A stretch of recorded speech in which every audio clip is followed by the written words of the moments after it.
There's a moment that catches people completely off guard. You're driving to work, the same route you've taken for years, and suddenly you can't remember why you're going.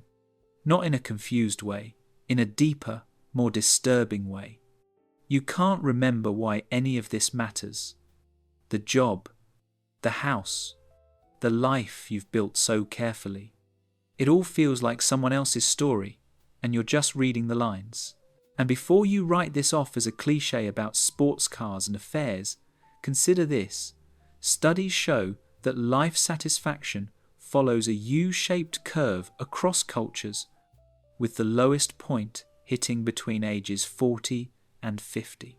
That's millions of people simultaneously questioning everything they've built, wondering if they've wasted their one precious life, feeling a desperate urgency to change course before it's too late. But here's what makes this complicated. When we see someone in a midlife crisis, we mock them. The stereotypes are endless. Divorced guy buying a motorcycle. Woman suddenly taking up yoga and talking about finding herself. We treat it like a joke, a temporary insanity, an embarrassing phase. And sometimes it is exactly that.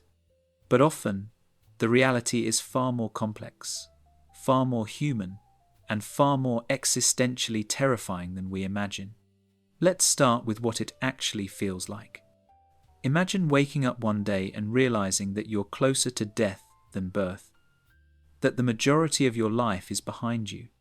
And when you look at what you've done with those years, something inside you screams, "This can't be it. This can't be all there is."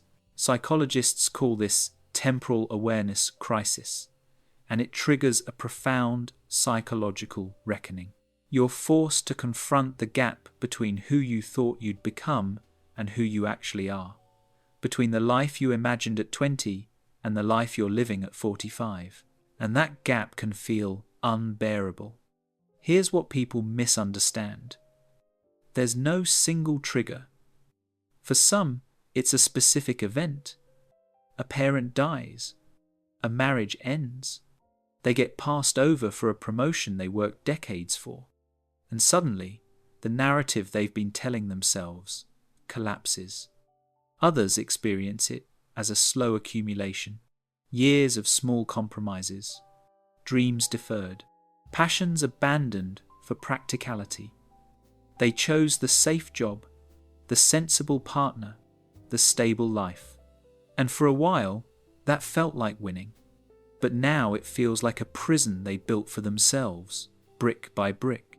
Some people hit midlife and realize they've been living someone else's vision, their parents' expectations, society's script.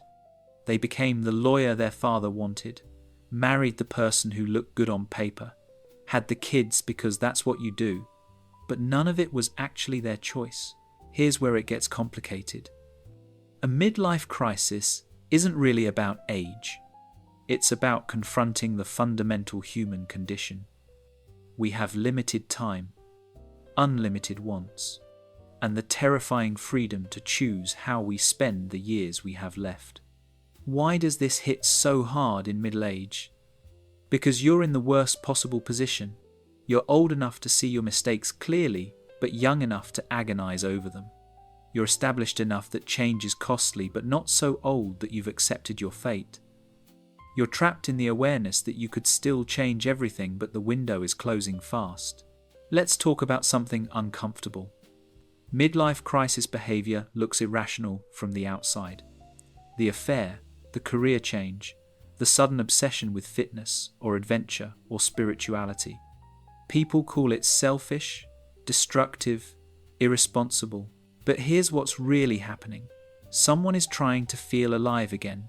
They've spent decades being responsible, practical, appropriate. They've delayed gratification, sacrificed their wants for others' needs, coloured inside the lines, and now they're suffocating. The rebellion isn't against their spouse or their job. It's against the slow death of becoming someone they don't recognise. One of the most toxic aspects of the midlife crisis is the shame. Because in our culture, you're supposed to be grateful. You have a job, a home, a family. People are starving. Who are you to complain? Who are you to want more? So people suffering through this existential crisis hide it. They perform contentment while drowning in quiet desperation. They go to work, come home, repeat. And inside, there's this screaming voice asking, what happened to who I was going to be? But here's what research shows. This crisis, as painful as it is, can be transformative. People who navigate it well don't just survive, they emerge with greater life satisfaction, clearer values, and more authentic living. The U-curve goes back up, but only if you're willing to do the hard work. If you're someone in a midlife crisis, what do you do? How do you navigate this without destroying your life or staying stuck in quiet desperation?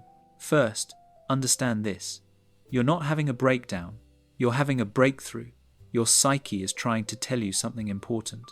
That voice saying this isn't enough, that's not ingratitude. That's your authentic self trying to survive. Start with honesty. Not the nuclear option of blowing up your life, but the private work of admitting what's true. What do you actually want? Not what you should want. What lights you up? What have you abandoned? What would you do if you weren't afraid? Consider this too. Maybe you don't need to burn it all down. Maybe you need to renovate. Not a new life, but a new relationship with the life you have. Finding meaning in what you've built while making space for what's been neglected. And if you're someone watching a loved one go through this, someone who can't understand why they're suddenly questioning everything, I want you to understand something. They're not trying to hurt you. They're trying not to disappear. That spouse who seems distant and restless, they're fighting for their soul. That parent making strange choices, they're trying to matter before they die. It costs you nothing to meet them with curiosity instead of judgment. To ask what they need instead of demanding they go back to who they were. So here's what it comes down to. A midlife crisis is terrifying. It's disorienting. It can destroy relationships and careers and carefully constructed lives. But it's also an invitation. You can be stuck in quiet desperation today and living with purpose a year from now that transformation is possible. It's happening for people every single day. But it requires something from you. It requires courage to question everything you've built, willingness to disappoint people who expect you to stay the same, patience with yourself as you figure out what actually matters, and faith that it's not too late, that you still have time, that the best version of your life might still be ahead. The crisis isn't the problem. The crisis is the alarm. The question is, are you brave enough to wake up? Thanks for watching. I'll catch you next time.